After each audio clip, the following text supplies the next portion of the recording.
Hello and welcome to Foreign Policy Focus. This is episode 142 and I am the show's host Kyle. Foreign Policy Focus is a podcast where I discuss current events related to foreign policy and international news and then get some analysis on those events. If you're one of my American listeners, this is also Martin Luther King Jr. Day. Of course, for those of you not in America, he is the famous civil rights activist during the civil rights movement in the 1960s in the United States. He was also an outspoken opponent of the Vietnam War, and that's something that when I was learning about Martin Luther King Jr. in school, I never really got, but I think it's a very important part of his philosophy. Not only did his idea of, you shouldn't treat somebody differently because of who they are, race-wise, because they're your neighbor, applies to if they're in a country on the other side of the world too. Muhammad Ali, who actually went to jail for refusing to go and fight in the Vietnam War, he said, what did those people ever do to me? They didn't hurt me at all, so I'm not going to go fight. And this is, I think, a very important step in kind of the development of human morality that these men made and should definitely be celebrated for. That not only should is it not okay to disparage somebody from their race if they live within your culture, but for the same reason outside of your culture. Even if, the leaders of these governments have a small problem with each other, at the end of the day, you don't know the guy on the other side of the foxhole that you're shooting at. He probably never did anything to you, completely pleasant guy,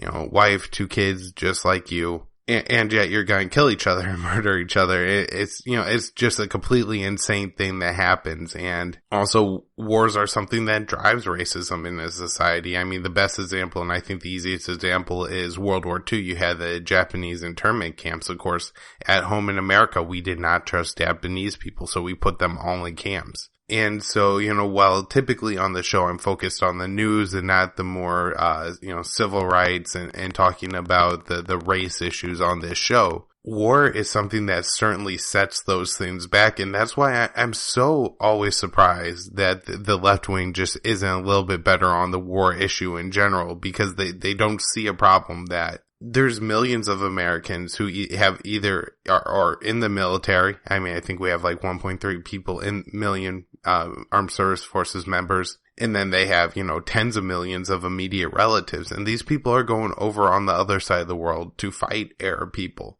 And you would think that this would be a problem because obviously, this is something that's driving the hatred of those people. But, nobody really gets around to that. And whenever they talk about Islamophobia, they blame it all on Trump and not on the, 16, 17-year war we've been raging in, the war on terror. And I mean, even going back to Iraq, 25 years. So, trying to get into the actual news of today, I want to talk about the Syria stuff mostly on today's show. It's been a while since I've done that, so I want to catch everybody up, probably over about the past month of what's been going on there. So, foreignpolicyfocus.libsyn.com, the libertarianinstitute.org, or the Facebook page, the Libertarian Union.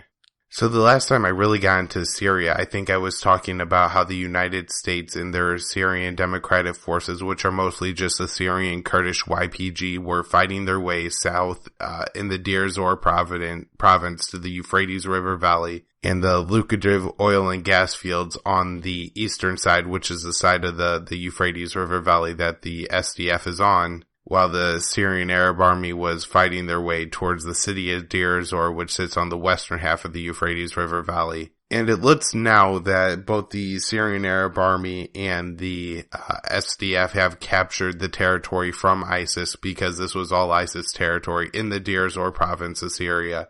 So that means ISIS has really been chased out and doesn't hold any territory between there and the Iraqi border. The biggest deal made out of this in the United States media was the idea that this now creates a, quote unquote land bridge between Tehran and Beirut, which the capital of Iran and the capital of Lebanon, essentially saying that now Iran could directly arm Hezbollah, and this is an increased threat to Israel. Of course, Iran has always been able to support Hezbollah, and it really doesn't make sense. And in fact, if you want to go back to the policy that created this, it wasn't, the Syrian civil war and Iran backing Assad. It was the fact that in 2003, George Bush took this side of the Iranian government and the Shias in Iraq, and then drove the Sunnis out of the city of Baghdad and created a Shia government in Iraq, which wasn't one. Saddam Hussein was always an enemy of the Iranian government, and in fact had even fought wars against the Iranian government. And so, taking out Saddam was a victory for Iran, and that's what created this land bridge. So every time you hear the talking heads on MSNBC or Fox News, and they're always talking about this great threat of Iran, or the fact that, the Iranian influence in Syria and Iraq and all this other stuff, it's really important to remember that this was created by the United States, and you can't blame it on Assad, Russia, Iran, or Hezbollah, or whoever else you want to blame it on to get more wars.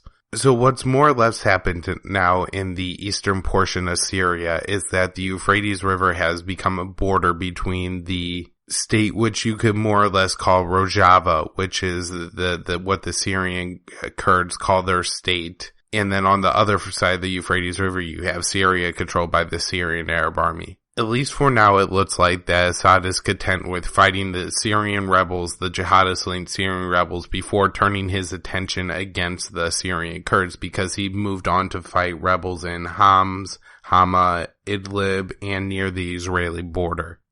I believe there are also still some rebels near the U.S. base in Al-Tanf, which is in southern Syria, out in the desert there. It's a border crossing. I'm not sure if or when the United States is going to give up on that base, but I would guess eventually they're going to have to stop, supporting those rebels there. During this time where Assad's trying to fight these rebels, the Israeli government has carried out a large number of strikes against the Assad government, mostly targeting what Israel labels as Hezbollah targets. I don't know if that means Iranian or Shia militia or what, but it seems, at least to some extent, the Assad government just isn't or can't do anything about these airstrikes.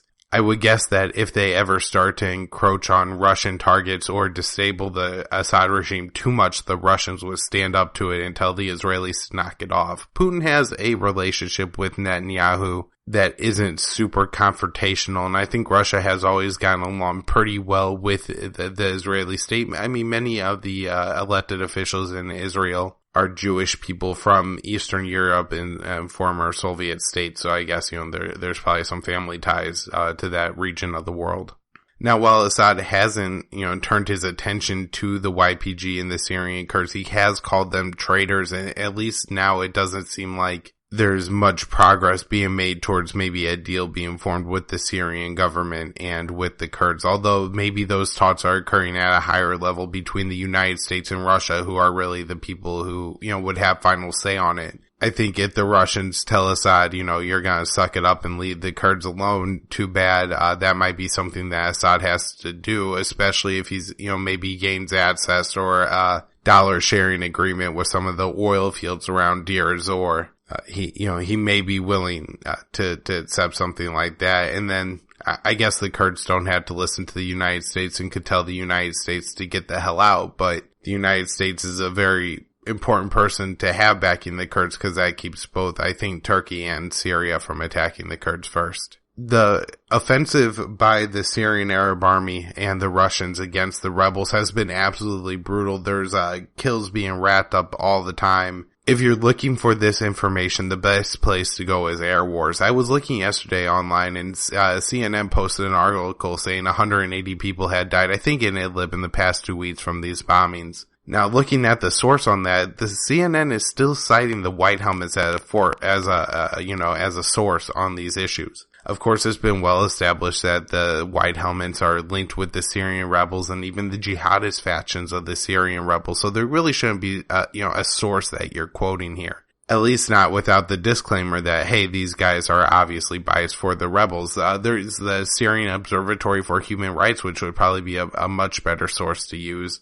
And like I said, Air Wars is the one who does the most research and really tries to nail down what's going on and not just take pictures or social media posts, but they time it up with the airstrikes and try to make sure that, yeah, there was an airstrike here by this group and these people died. But the offensive has been super brutal, but the U.S. mainstream media is starting to blow it out of proportion again, like they did in the siege of East Aleppo. The other thing worth knowing is I saw a tweet, and I believe this was from Asani22, saying that yeah, what the Syrian government right now is doing in Idlib is terrible, and I hope they don't kill any more civilians than have to be killed, but think about what your government would be doing if jihadists took over Birmingham. And you say to yourself pretty quickly, oh, the United States government may roll in there with, if there's 2,000, think of this, if there's 2,000 jihadists in Birmingham, Alabama, they may flatten the city. That's something that they may do. If you look at, I was just reading yesterday, and I believe military.com, a quote from a Stars and Stripes Lieutenant Colonel who was commander of like the 9th Airborne or something, saying that they just flattened the city of Kobani in Syria. And so if you look at how the United States treats places when there's jihadists there, is very similar to the way Assad and Russia do as well. And so this is something that, the pundits on TV should really try to remember, is that the United States does the exact same things that they only seem to single out and care about the, other side doing in these wars. Now, as far as the Idlib offensive goes, Turkey has been complaining about this the whole time. Erdogan has been very vocal about his displeasure with the Syrian Arab Army and Russian offensive into the Idlib province. It does look like to me from the ceasefire agreements that have been agreed to that the Idlib province, which is west of the Aleppo province and kind of more central west Syria, and shares a border with Turkey, that it was supposed to be that the Syrian Arab Army controlled a portion of that area. I think they weren't supposed to attack any, quote unquote moderate rebels there. But as I'll talk about shortly, at this point it's probably impossible to tell who the moderate rebels are versus who Al-Qaeda, Al-Nusra, HTS, Ahrar al-Sham is. So there is an airbase in the southeastern portion of the Idlib province that the rebels have controlled since 2014. What it looks like the Syrian Arab Army offensive is trying to do is trying to kind of do like a two-pronged pincer attack in order to take control over that airbase. It seems that the Syrian Arab Army is able to make quite a bit of progress and very quickly when the different rebel groups are warring with each other as well. In the past month, Turkey has attempted to group all of the different rebel factions together into one fighting force. Unfortunately, or fortunately, either way, it doesn't look like this has worked well, and it's bouncing back and forth, making it very hard to tell who's on whose side. At one point, Al-Qaeda, which is now called HTS, Ahrar al-Sham, was a separate and former terrorist groups like, I guess current terrorist groups, but formerly allied with Al-Qaeda in that, like, Al-Zinki is now with Ahrar al-Sham, which is a Turkish-backed rebels, and I think the Free Syrian Army more or less fights under that banner as well now. It looked like last week that the Al-Qaeda guys finally got over whatever their qualms were, and I guess they all agreed to fight on the same side. And so now there's a united rebel coalition that's been able to push back the Syrian Arab Army's offensive into the Idlib province, recapturing, I think, 20 villages of the 150 taken. Now, I read reports in the Moon of Alabama blog, and I'm not saying that this happened, but they're usually right over there. Bernard at Moon of Alabama is typically pretty on with his analysis that the Syrian rebels again received TOW anti-tank missiles. These are very powerful missiles that they've used that they were using way back, in 2011 to 2013 to really turn the tides of the war in favor of the Syrian rebels. However, those weapons fell into the hands of Al-Qaeda and ISIS and were used to down Russian helicopters and have been, a general problem for people in the region who don't want to live under jihadists. And so Bernard says that those weapons are once again going to the rebels, and that in the past, anytime the TOW tank missiles went to the rebels, it was through the CIA. So I know in the beginning of this year it was said that Trump, and I had to repeat that, Trump had canceled that program. This is the first time I've seen evidence that may not be true. There was also the issue of these rebels and rebels in, kind of the area of the Turkish-backed rebels launched what they called a swarm drone attack against a Russian airbase. Now, I don't think this is the attack where they were actually able to damage the Russian aircraft, but this was a pretty serious attack, and I think it really scared the Russians. They condemned it and really attacked Turkey for it. Turkey, has since said that, they didn't have anything to do with it, and who knows what the truth there is. Now, I mean, this drone attack, I just want to point out, is kind of interesting in that it shows that a lot of these rebel groups and different insurgencies are really using the modern technology to become real problems for the people trying to occupy the area. If you look at ISIS with the way they were able to modernize the way and really streamline the way they made their weapons and munitions, and they were able to make the suicide cars where they are welding a whole bunch of different, armor to them to make them not susceptible to small arms fire. And then just all the training they've gotten from U.S. Special Forces, especially in Syria, has certainly increased the ability and the tact of these groups. So now I guess I just kind of want to set the stage for what's to come in Syria. The first thing you have going on is what the hell is the U.S. still doing in Syria? ISIS has more or less been defeated and no longer holds territory in Syria. There are some small areas in Syria in the western portion of the country, nowhere near where any troops are now, that still hold some ground, but the United States really has nothing to do with this. On an interview with Scott Horn, Elijah Manier, who is a great Syrian analyst and from the region, said that the United States was actually preventing the Syrian army from carrying out some airstrikes against those ISIS targets. But the United States isn't doing anything to attach to those jihadist terrorist ISIS guys anyways. So what is the United States doing in Syria? Finally, we're getting some clarity on that picture. At a congressional hearing, the United States summoned both a State Department and a Defense Department witness to the committee hearing. The Defense Department just didn't send anybody, but the State Department did. That witness was asked about, and I think that was the Undersecretary for maybe Near East Affairs, was asked about what the United States troops are doing there in Syria. And he said, well, I'm not going to answer that. Bob Corker, a Republican, said, well, that won't do, and pushed him. And he said, well, we're concerned about Iranian influence. So I think there you have it. The United States is going to remain in Syria out of concern of Iranian influence. It really doesn't make sense. As I said, the land bridge is completed, even though it's a red herring anyway. And it seems to me that this is just the United States clinging to some hope that they could get maybe an Assad must-go policy still going there in Syria. What the United States is actually doing in Syria is training 15,000 SDF, YPG, Syrian Kurd Arab type forces to be what they're calling a border force, a 30,000 man border force for the Rojava state, not only covering the Iraq-Syria border and the Turkey-Syria border, but also covering the Euphrates River Valley border with the Syrian Arab Army. So first of all, for all the, American first or Trumpers who thought he wasn't going to be as bad as Hillary Clinton on foreign policy, look, he's taking more time, effort, and money into the Iraq-Syria border, the Turkey-Syria border, and the Syria border than he is with the United States border, Mexico border. And so, Trump is an American first. It's the same old tired policy.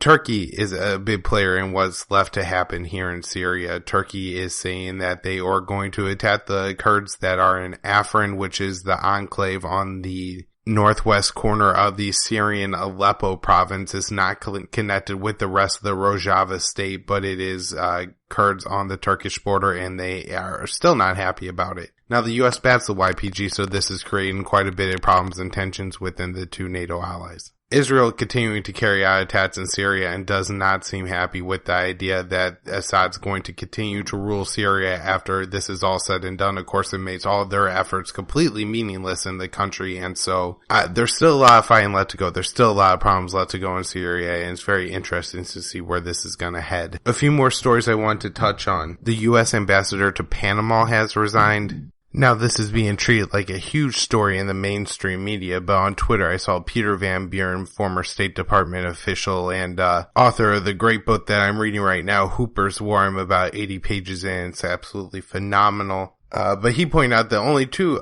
State Department officials have resigned because of Trump, and there's about 20,000 total. So it's not quite like a bleeding hole like the liberal media pretends it is. But this goes back to the whole comments that Trump made about Africa and Haiti. Now there's senators who were attending the meeting that alleged that Trump didn't say exactly that. So again, nobody's coming out and said, well, Trump said it like this, which makes me think that Trump, whatever he said, was actually pretty bad. But at the same time, the more I was thinking about it is that this isn't the kind of thing that's going to turn anybody off of Trump. This is the reason Trump was elected. As I was talking about in the last show, that Obama was said this very tactfully, that these countries aren't as advanced as the United States, and bumbled on for a minute. However, the idea of Trump is that he wasn't a politician, and he just said things like they were, and, that was a bad place, so he called it out. Now, the other thing I want to point out about that story is in the past couple of days, I've seen all these places patting themselves on the back for being willing to publish the alleged quote that Trump made. Now, first of all, they don't even know if this quote is right. The source that I saw, the original story that I saw report, didn't even it was an unnamed source. It was just somebody at the meeting said that Trump said this. And so the fact that everybody's patting themselves on the back for publishing possibly untrue news, it seems ridiculous to me. But also, it's not a big deal to publish a quote that the president said, and that the big deal is that what they failed to cover all these years, which is, the genocide in Africa, the slavery in Libya. And all these things were absolutely predictable. I was looking back at some notes for what's been going on in Yemen. Well, in a year before the cholera epidemic started in Yemen, people were saying, hey, this is going to happen. This is going to happen. You got to watch out. This is going to happen. Look, now it's happening. And so the fact that the media isn't covering that and they don't think that's a big deal is a huge problem. Now, the last thing I want to talk about is North Korea stuff. First, let's start with the good news, and I guess that is that North and South Koreans are going to have more talks today. Working talks is what they're calling them. I don't know what that means. Maybe they're going to look at the Sunshine Policy, which is where they have North and South Koreans go to villages along the DMZ, I believe, and do work at combined, factories and whatever, and this is a way to start to bridge relationships between the two countries. And possibly talking about fielding a joint Korean hockey team at the Winter Olympics. So, there's some cool stuff happening there. Of course, the United States, while they're not, condemning these talks, because obviously on the international stage that would look atrocious for the United States complaining about two countries trying to get along over the Olympics. We're doing things like moving the B-2 bombers into the Guam there and, talking about having a military plan to strike North Korea. Now, obviously, the big news on the North Korea thing was that the Hawaiians mistakenly got a message saying that they should need to duck and cover and that there was an incoming ballistic missile. Now, this has been covered to death, and what it looks like happened was that there was just a mistake made and that the system really needed a lot more protections than it had. I saw Jamie Lee Curtis on Twitter going, oh, this is all Trump's fault and Trump's the most evil person. And look, this is, isn't Trump's fault. It was probably a mistake. Maybe it was, somebody who was just trying to be a dick. This is one of the things, there are people in the world who would go and start a panic, because they were upset or angry or just thought it would be funny. And it's not impossible that one of those person gets a government job and is in charge of, sending out whatever messages. It's also, possible that somebody, showed up to work drunk or high and wasn't paying enough attention or, was just, sexting the new girl they met. There's so many ways that a mistake like this could happen. And unless you have fail safes and double checks and stuff like that, things like this are gonna happen. Now, the best reaction to this, Tulsi Gabbard absolutely hit one out of the park. So happy to see it. Rather than all the other nonsense, she cuts right through it and says, this is the reason we need immediate, unconditional talks with the North Koreans. So huge round of applause to Tulsi Gabbard, who actually gets this right. There's a chance right now, I think, with North Korea for there to be some real movements in the right direction. We got good relationship and good talks going on with the South. The North Koreans seem to have achieved their nuclear deterrent. Read another article by Pat Buchanan that said that. And so, maybe the North Koreans are ready for talks. So maybe there's a chance for some sort of, if not, outright peace deal, return to peaceful armistice with the North Koreans. Alright, that's where I'll wrap up the show today. Sorry if the quality got a little bad about, I think, 15 minutes into the show when I was done talking with the Koreans, so they start doing construction in the apartment upstairs again. Anyways, foreignpolicyfocus.libsyn.com, thelibertarianinstitute.org, on Facebook at The Libertarian Union, Twitter at KYAAALE, iTunes and Stitcher. Leave me a rating and review if you could do that. And thank you everybody for tuning in, and I'll be back on Wednesday.